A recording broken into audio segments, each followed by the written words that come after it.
Basic Appraisal Procedures, page 132.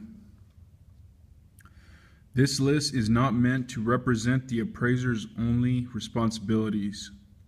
The scope of work may call for more or less research, analysis, and detail.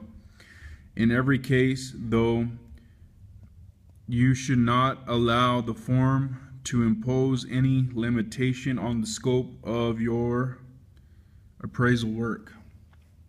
Instead, you must diligently watch for potential problems and irregularities so you can account for them in your appraisal assignment. The scope of work or the certification within the report cannot be materially altered or lessened. However, it can be expanded or added to when necessary. This chapter focuses on some real-world situations you may encounter when appraising residential property.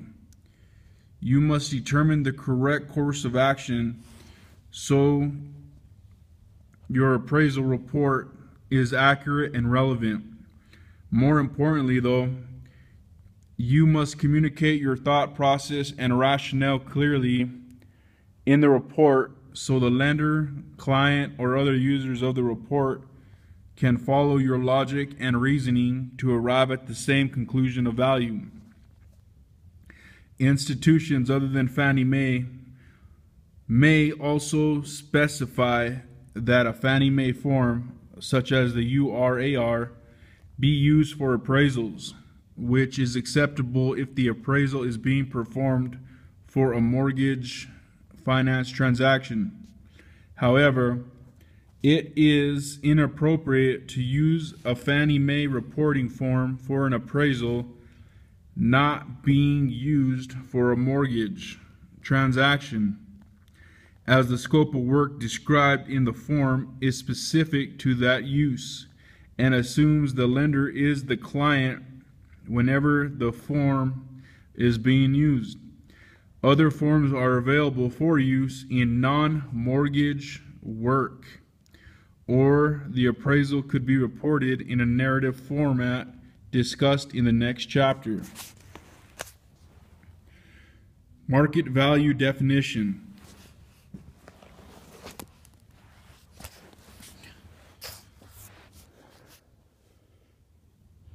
As we discussed earlier, there can be many definitions for market value. Here is Fannie Mae's specific definition.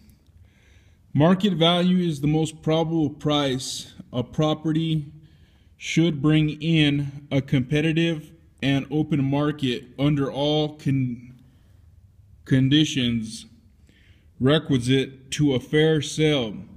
The buyer and seller each acting prudently, knowledgeably, and assuming the price is not affected by undue stimulus. Implicit in this definition is the consummation of a sale as of a specified date and the passing of title from seller to buyer under conditions whereby: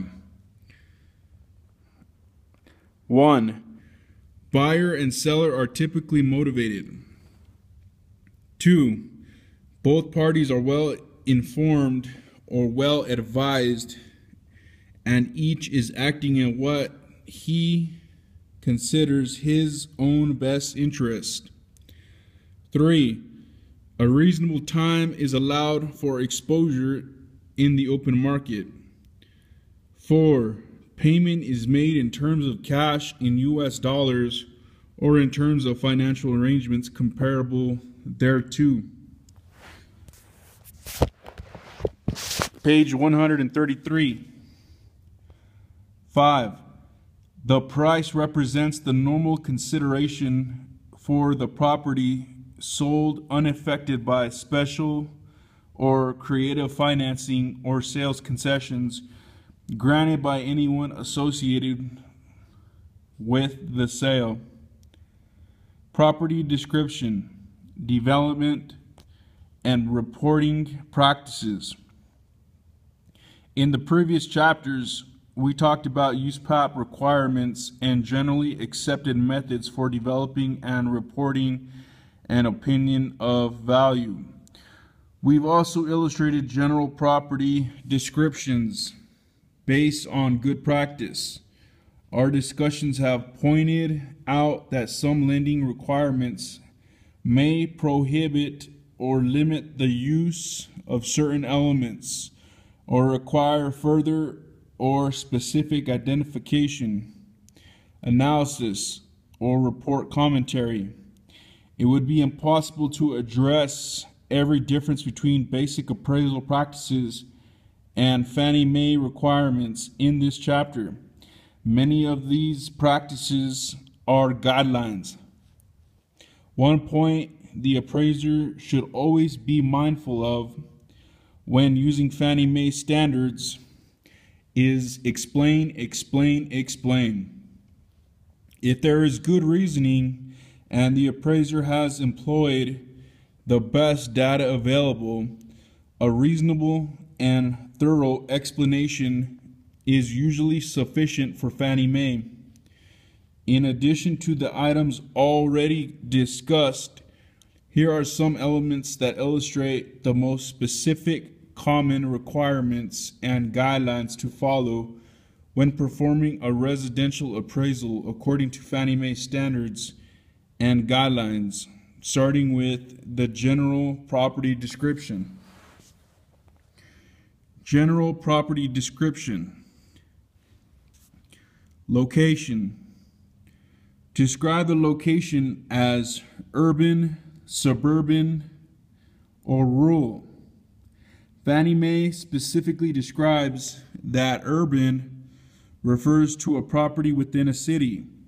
Suburban is the area adjacent to a city, and rural is the countryside or any area beyond the suburban area. Marketing time. USPAP requires the appraiser to identify the exposure time for the subject property. Fannie Mae requires that the marketing time also be stated.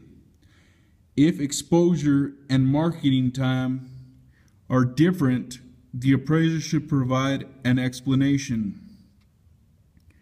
Gross living area. Gross living area is calculated using the exterior dimensions of each level built above grade. If any part of a level is below grade, it is not included in the gross living area or the room count, regardless of the quality of the interior finish or the presence of windows and exterior doors such as a walkout basement.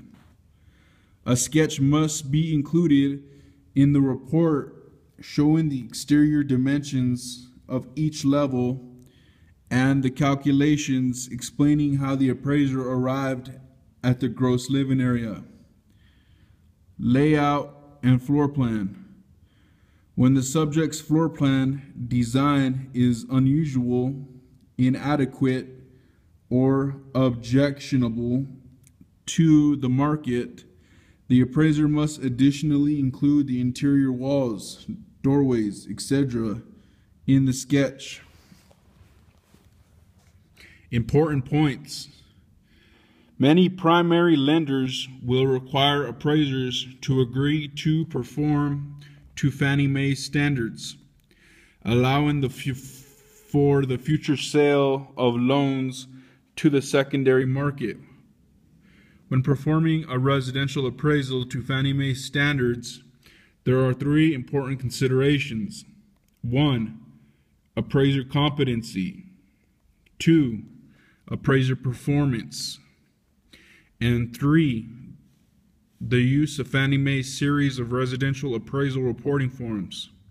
The most common Fannie Mae appraisal reporting form is the URAR, Uniform Residential Appraisal Report.